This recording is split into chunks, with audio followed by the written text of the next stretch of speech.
جوړ په خیر، سهار مو نیکمرغه او د چای څښلو وخت دی. نن د افغانستان او پاکستان د جګړې په تړاو پر یو مهم اړخ خبره کوو. هغه اړخ د افغانستان له لوري د غچ اخیستلو خبره ده. هر افغان په افغانستان کې موجود او له افغانستانه بهر او همداراز د نړۍ په ګوټ ګوټ کې او په نظام کې دننه لوړ رتبه او ټیټ رتبه کسان له پاکستانه د غچ د اخیستو غوښتنه کوي. زه چې نن څه ویل غواړم شاید د ځینو لپاره ترخه وي یا ځینې خلک د نظر اختلاف را سره ولري. که څوک له ما سره د نظر اختلاف لري زه بخښنه غواړم، ومه دې بخښي، او که مې نه بخښي خپل کار به کوي. موضوع د جنگ او د جګړې په تړاو باندې ده. جنگ د افغانستان لپاره دم ګړی په خیر نه دی، خو د جنگ سړول هم د افغانستان لپاره په خیر نه دي. دلته دوه مهم اړخونه دي. یو مهم اړخ دا دی چې اکثره خلک افغان طالبان د افغانستان حکومت پر دې ورټیله کوي چې اله ورسي په پاکستان ورننوځي، جنگ وکړي او توپک در واخلي، پوستې ونیسي، په چمن ورننوځي، په تورخم ورننوځي، نه پوهېږم په پلانکي ځای ورننوځي، بریدونه وکړي او د افغانانو غچ واخلي. خو د غچ خپل اقسام دي. دا خبره ما په بل نورو ویډیوګانو کې کړې وه، له تاسو سره مې لا وړاندې شریکه کړې ده. نن یې بیا در سره شریکوم. هغه خلک چې افغان حکومت جنگ ته ورټیله کوي د افغانستان دوستان نه دي. هغه خلک چې غچ غواړي هغوی خوښ دي او هغوی د افغانستان دوستان دي او له حکومت څخه دا تمه کوي چې غچ دي واخلي. اوس د غچ د اخیستلو خپله طریقه او خپل ډولونه معلوم دي. هغه ډول غچ چې زه یې غواړم د یو افغان په صفت باندې تر ټولو ارزانه او تر ټولو اسانه غچ دی. که موږ له پاکستانه په واقعي ډول غچ اخیستل غواړو نو غچ به اسانه او ارزانه غچ اخلو. داسې غچ به اخلو چې افغانستان ته یې ګټه ورسیږي، ولس ته یې ګټه ورسیږي او پاکستان ته یې زیان ورواوړي. هغه اقتصادي غچ دی. اقتصادي غچ دا معنا باید هڅه وسي چې پر ډیورنډ کرښه باندې دروازې یو څه نوري باندې پاتې سي، تر هغه وخته پورې بنده پاتې سي چې په پنجاب کې دننه مزدوره طبقه پر پاکستاني پوځ باندې راوغورځېږي. د پنجاب او د پاکستان د بېلابېلو ایالتونو وګړي د پاکستان حکومت ته ودرېږي. ځکه پاکستان دا وخت محصور دی، په محاصره کې دی، خلیجي هیوادونو سره راکړه ورکړه نه لري، د هرمز تنګی بند دی، د هرمز پر تنګي باندې ایرانیان ججه اخلي او همداراز له هند سره اړیکې خرابې دي او د جګړې لور ته له هند سره روان دي. د منځنۍ اسیا لاره موږ پر بنده کړې ده. نو پاکستان په یوه سخت ناندریز حالت کې دی او دا حالت کې چې پاکستان پاتې سي دا زموږ دپاره تر ټولو ډېر لوی غچ دی.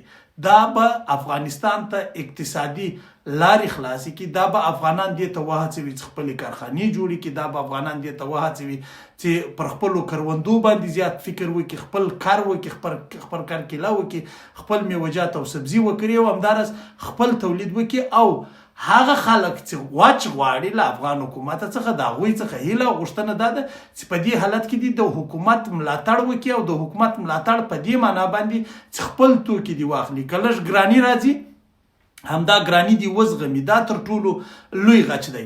د پاکستان حکومت همیشه، د پاکستان پوځ همیشه د خپلو ګټو لپاره خپل خلک وژلي دي. په دې باندې تاسو هم خبر یاستئ، زه هم خبر یم، زموږ د وطن هر یو فرد جلا جلا خبر دی. نو په وژلو باندې غچ نه ترې اخیستل کیږي. تر ټولو مهم غچ دا دی چې موږ پر ډیورنډ کرښه دروازې بندې وساتو. دا یوه خبره ده. دومه خبره دا ده چې که چیرې موږ په رښتیا غچ اخیستل غواړو او هغه تجاران او هغه ولس د غچ اخیستو خبره کوي یا په حکومت کې دننه ځینې چارواکي چې د غچ اخیستو خبره کوي، هغه دي امنیتي سرتیري، امنیتي ځواکونه په پاکستاني الوتکو نه وژني. ځکه لا اوس هم موږ له بده مرغه په داسې اپوزیشن کې یو چې الوتکې نه لرو، د الوتکو ضد سیستم نه لرو چې د دوی الوتکې وویلو. نو جګړه کې خوږ زموږ خواته زیات اوړي، ولس زموږ خوږېږي، په جنجال کې موږ اخته کېږو او افغانستان ناامنه ښودل کېږي. نو تر دې چې افغانستان ناامنه وښودل سي ښه خبره به دا وي چې موږ غچ په دا ډول باندې واخلو چې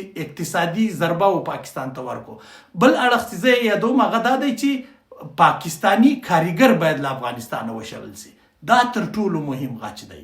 پاکستانی کارګر که د هرې کچې وي هغه باید له افغانستانه وشړل سي. هغه د هغوی پر ځای باندې که ځینې داسې مسلکي کسان وي چې افغانستان یا د افغانستان ځینې کمپنۍ یا د افغانستان ځینې تجاران ډېر اشده اړتیا ورته لري، نو د هغوی په عوض کې که چیرې موږ به پاکستان ته ډېر درد ورکوو، ډېر تکلیف ورکوو، بیا په هغه صورت کې پکار ده چې موږ د هند څخه کسان راولو، او که درد نه ورکوو نورمال ژوند کول غواړو نو بیا به له مالیزیا څخه راولو، بیا به له مراکو څخه راولو، بیا به له شرقي اروپا څخه راولو. په دې ممالکو کې کارګر مسلکي کسان تر پاکستان څو چنده ډیر ارزانه او بې ازاره دي او افغانستان ته ضرر نه رسیږي. نو که چیرې افغانان یا د افغانستان اوسنی حکومت پر دې دوو اړخونو باندې فکر وکړي، یو دا چې اقتصادي لارې باندې وساتي، دا غوښتنه زموږ له ملا برادر اخوند څخه ده، دا غوښتنه زموږ یعنې دا د افغانانو غوښتنه ده، دا له ټولو حکومت څخه ده چې لارې باندې وساتل چې پر لارو باندې له دوی سره بارګینینګ یا څه داسې لاره چاره ونیسي چې د دوی باندې دروازې خلاصي. هو ځینې خلک کوشش کوي، ځینې خلک ودې ته د مذهب رنګ ورکوي چې هله مسلمانان دي واخواته مسلمانان پراته دي، هاخواته چې شناخته کارت یې په جیب کې او د پاکستان بیرغ یې پر وژه باندې لګولی، پر موږ باندې پر افغانانو باندې د هغه پاکستاني او د پاکستاني د پوځي هیڅ فرق نشته، او پاکستاني پوځي خو پر پاکستاني پوځي د زر واره د اسرائیلو بلا وګرځي، زر واره دي د امریکا بلا پر وګرځي. نو مطلب دا دی هیڅ ایموشنل موضوع باید نه وي. که دا ویډیو در سره شریکه کوي چې تر لوړ رتبه چارواکو ورسیږي، چې غږ بدرګه سي، دا به تر ډیره حده پورې د افغانستان دپاره بهترین غچ وي. هو هغه غچ چې دوی زموږ کسان وژلي دي باید په تسلي واخیستل سي، په خپله طریقه واخیستل سي. پر هغه اړخ باندې زه نه غږېږم چې غچ څنګه اخیستل کېږي یا څه تابعیاوې ورته نیول سوي دي یا څه کېږي، دا یو مهم امنیتي بحث دی، پر هغه باندې به نه غږېږو. خو د ټولو ښه غچ دا دی چې د پاکستان اقتصادي ملا ورماته کو، ملا یې داسې ماتیږي چې ټولې لارې ورسره بندې وساتو او دلته موجوده ورکر یې ور وشړو. که دا خبره بدرګه سي، دا خبره عملي سي، زما ایمان او عقیده دا ده چې پاکستان به د افغانستان پښو ته راځي.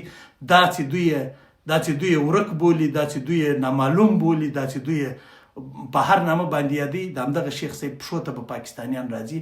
خو پکار دا ده چې د پاکستاني ملایانو څخه زموږ علما تر تاثیر لاندې رانیسي، او پکار دا ده چې پاکستاني علماو ته وویل چې ستاسې علما یاست، زنده‌باد، کتابونه به مو در چاپ کړو، عزت به درکړو، کوم پیسې نه درلودې پیسې به درکړو، چې څه موږ درلودې هغه به در سره شریک کړو. اما په دې چارو تاسو کار مه لرئ، ځکه دا یو حکومت دی، اوس دا یوه د علماو شورا نه ده، که راځي د علماو د شورا سره به خپل کار کوي، خپلې خبرې به کوي. نو دا یو تر ټولو ډېر مهم اړخ دی. هو زه بیا وایم ځینو دوستانو باندې دا خبرې ښایي بدې ولګېږي.